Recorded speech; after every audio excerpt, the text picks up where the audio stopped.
एक बर्तन में ली है मैंने मैदा, उसमें डाला है थोड़ा सा ऑयल, अजवाइन और नमक, और जिसका लगाना है मुझे आटा।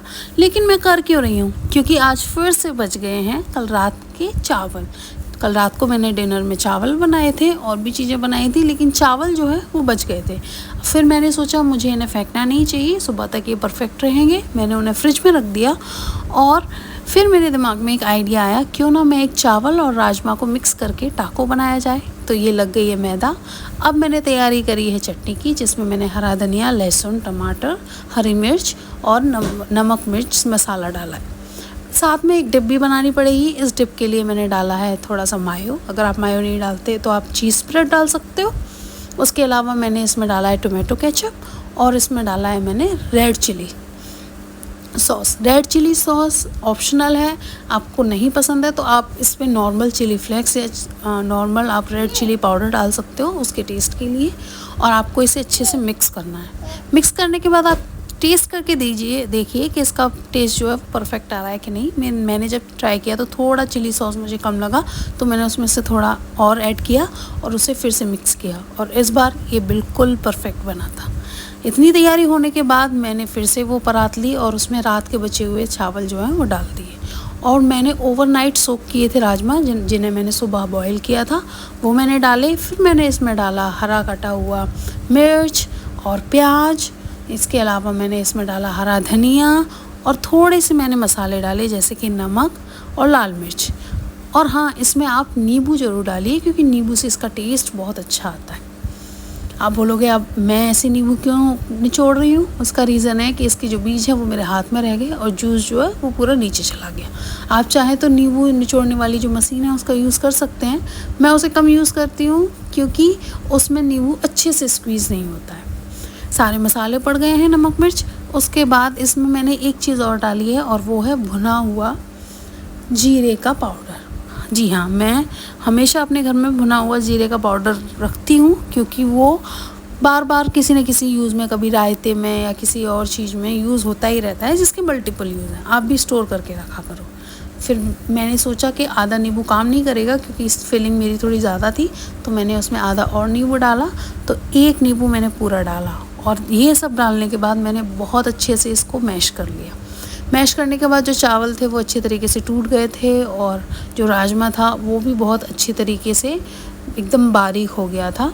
एकदम से पेस्ट नहीं बनाना, लेकिन हाँ, अगर आपके घर में बच्चे ऐसे हैं जो राजमा को देखते ही नहीं खाते, तो आप चाहो तो मिक्सी में राजमा को हल्का दरदरा पीस सकते हो, उसके बाद उसे हाथ से फोड़ सकते हो। क्योंकि मेरे लिए ये ऐसे ही काम कर रहा था, तो मुझे वो ऐसे ही ठीक लगा। मैंने अच्छे से इसे मिक्स किया, फिर चेक किया। टेस्ट इसका एकदम परफेक्ट आ रहा था, खट्टा और थोड़ा चटपटा, तो मुझे बहुत पसंद आया। उसके बाद मैं भग के बाहर गई, फ्रिज में से मैंने निकाला थोड़ा सा अरारोट या कॉर्नफ्लावर, वो इसमें डाल दिया। मैंने उसे बाइंडिंग के लिए यूज़ किया है। आपके पास अगर बॉयल्ड आलू हैं आप वो डाल सकते हो, नहीं तो आप एक ब्रेड जो है उसका क्रम्ब बना के डाल सकते हो। मेरे पास वो अवेलेबल नहीं था इस टाइम पे, तो इसलिए मैंने थोड़ा सा कॉर्नफ्लावर जो है वो इसमें डाल दिया बाइंडिंग के लिए। और फिर मैंने इसकी टिक्की तैयार कर ली। आप टिक्की देख सकते हो, इन्हें गोल राउंड करना है, फिर जैसे आलू की टिक्की होती हैं उसी तरीके से आप इसकी टिक्की बना सकते हो। जब आप इसे तवे पे सेकने जाओगे तो हल्का सा आप दोनों हथेलियों से प्रेस करके रखना टिक्की को, ताकि टिक्की बहुत ज़्यादा मोटी ना हो, और थोड़ा प्रेस करने से वो पतली हो जाएंगी, तो सारी टिक्कियाँ जो हैं वो अच्छे से सिक जाएंगी अंदर तक। अगर ज़्यादा मोटी आप रखोगे तो उस केस में टिक्कियाँ जो है वो अंदर तक नहीं सिक पाती, सिर्फ ऊपर ऊपर से हो पाती हैं।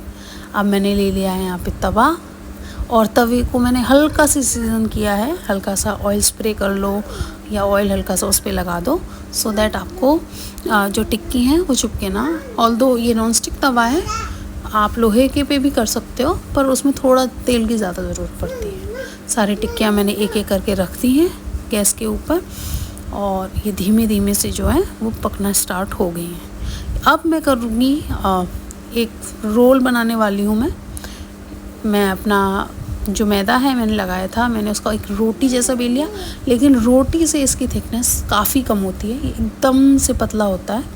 उसको फिर मैंने रख दिया तवे पे, और मैं इसे सिर्फ एक साइड कुक कर रही हूँ, दोनों साइड में कुक नहीं कर रही हूँ, क्योंकि मैं इसे सिर्फ तवे पे नहीं बनाने वाली इसलिए। तो मैंने एक साइड से चेक किया तो ये जो है वो हल्का कुक हुआ था, तो मैंने इसे दोबारा रखा और मैंने थोड़ा कॉर्नर इसके प्रेस भी करे सो दैट सिर्फ बीच से नहीं बल्कि पीछे की तरफ से भी कुक हो जाए। फिर मैंने देखा ये कुक हो गया है तो मैंने इसे डाला एक प्लेट पे, और जिस साइड ये पक गया था उसी साइड मैंने इस पे लगाया जो मैंने बनाया था स्प्रेड वो। और उसके अलावा मैंने इस पे मैंने जो टिक्के बनाए थे एक तरीके से वो रख दिए हैं, उनको अच्छे से फैला लेंगे। और इसके ऊपर मैंने जो है वो लगाया है प्याज को मैंने गोल गोल लच्छे की तरह काट लिया था, तो उसके जो इतने भी रिंग्स हैं अनियन के वो मैंने इसमें ऐड कर दिए। इसके बाद मैंने इसके ऊपर लगाया है हरी चटनी जो मैंने बनाई थी लहसुन और टमाटर से। उसकी आप लहसुन अगर डालोगे चटनी में तो बहुत ज़्यादा अच्छा टेस्ट आता है, तो उसको फिर मैंने चम्मच से धीरे धीरे यहाँ पे फैला लिया है अच्छे से। एक बार जब ये चटनी फैल जाती है, हमारा सारा सामान सेट है, अब मैं इसे बंद कर दूँगी। उसके बाद इसे रख दूँगी अवन में। मेरे पास ग्रिलर अवेलेबल है तो मैंने ग्रिलर में रखा हुआ है, और ग्रिलर में रखने के बाद मैं वेट कर रही हूँ ऑलमोस्ट 10 मिनट का। मैं देख रही हूँ कि 10 मिनट में ये तैयार होता है कि नहीं होता। तो मैंने इसे बीच में ओपन भी किया था और ओपन करके मैंने इसे चेक किया था, लेकिन ये कच्चा था, उस तरीके से पूरा नहीं बना था जैसा मैं ये चाह रही थी।